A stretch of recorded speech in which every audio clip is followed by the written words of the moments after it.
in my making breakfast sausage video, if you watch that, you know that I do a coarse grind on all my meat is the first thing I do. And I said I put it in bags, so I did a whole bunch of meat. And so I just had this ribbon tied around here that told me what my meat mix was in this bag.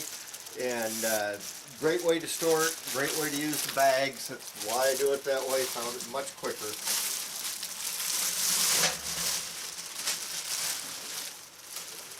So, got the meat, my meat mixer. We're going a little bit.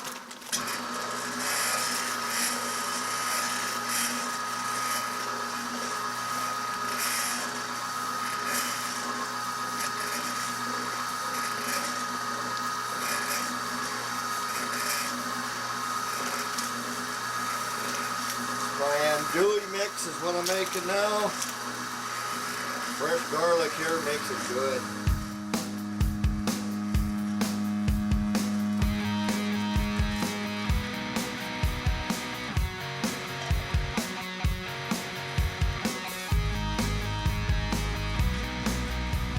Add about a cup of ice water to it.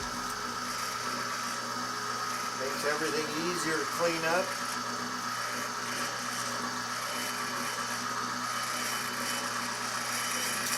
I will let it mix for 5 or 10 minutes. So it's been about 5 minutes now. Everything's all mixed up.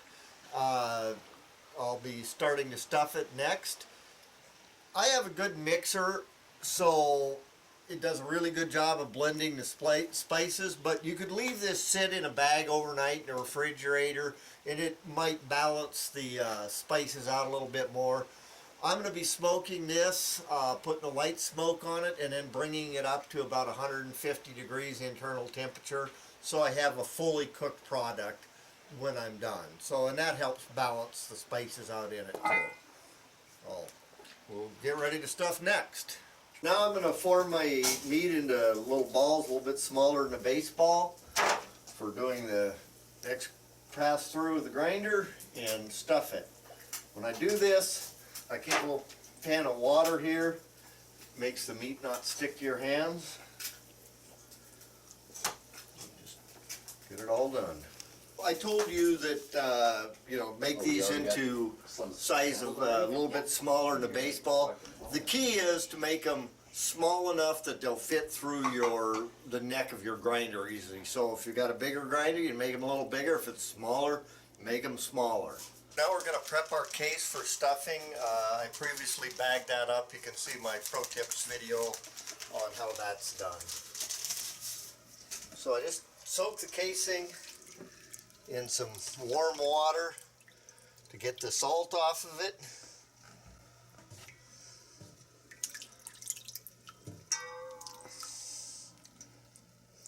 Now I'm going to go back into a bowl of clean water here.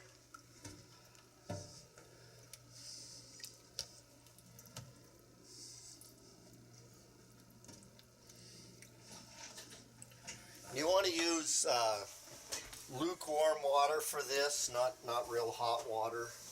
On your casings, you don't want to cook them. Okay, I'm going to let those soak in there. Note that I've kept my end separate. I just left it hanging over the edge of the bowl so I can find it later. We'll rinse out this bowl of water. You want to run your water into the bowl beforehand. If you take running water and put it in with your casing as it's going, you can see it just starts tossing everything around and can end up tying in big knots. So I'm going to go back into this clean one more time, and we'll go outside and start stuffing. I'm going to stuff using a grinder. You can stuff with a standalone sausage stuffer. There's several different varieties. Go online, you can find one if you need one. I prefer using just a grinder. It's a little bit more of a learning curve on doing it, but it's only one piece of equipment. Will do everything for you, so that's why I do it that way. This is andouille that we're doing, and I like doing my andouille and my Polish. I just do 2 grinds for the 3/4 inch plate. It leaves a nice thick chunk of meat in the casing. You don't notice that it's that way. makes it nice and firm. So my stuffing tube, I've made sure that I've got one small enough that I can get my casing over.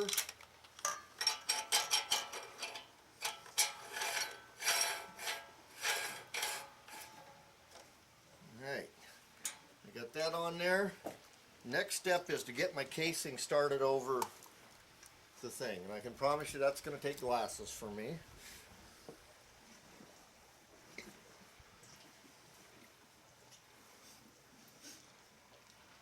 So we've got it opened up. I'm going to start it over my tube. Get a little water on there for some lubrication. Now I'll just put as much on the tube as I can get.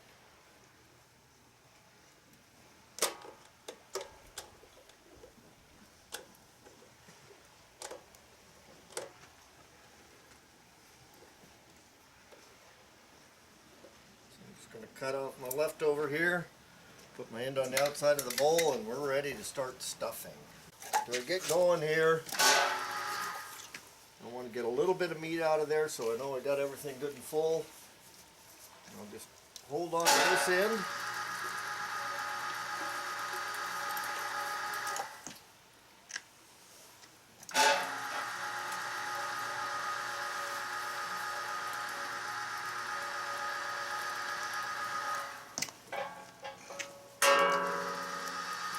When you're stuffing this, you want to get them tight, but not too tight. You don't want to bust the casings like I just did there.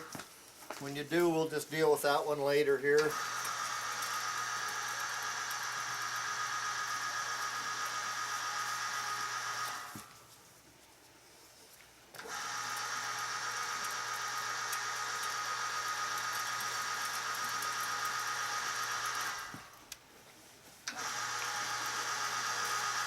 One thing that really helps here is my assistant is feeding this at just a really nice steady pace.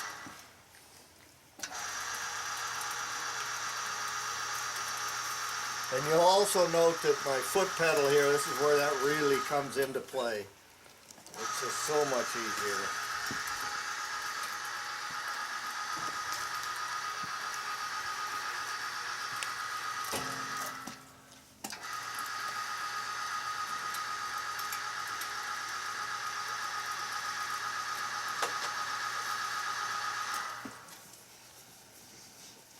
Every once in a while I'll add a little bit, just a little bit of water to my casing just to make it slide off of the tube easier.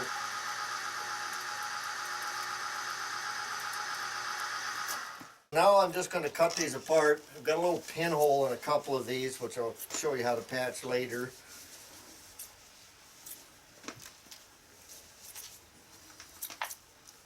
And all you did was spin it a couple times. Spin it a couple times and cut it off. And they hold pretty well. They hold excellent. Another little pinhole.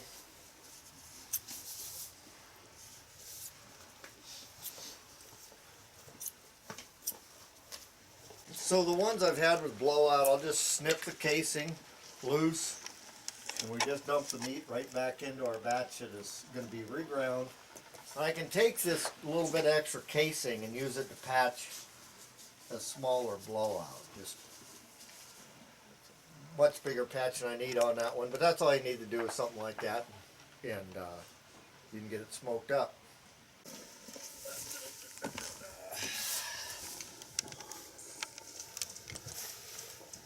Alright, we're all done with our sausage. We got it on the racks.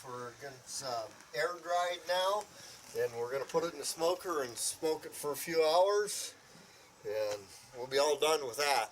I'll probably, when I throw this in the smoker, I'll probably smoke it, probably only an hour or so of smoke on it, and then let it cook in there for probably 2 or 3 hours at about 175 for temperature. I like bringing my internal temperature up to 145. That makes it a fully cooked product, so you can eat it raw if you want to. You don't have to cook it. Thanks for watching.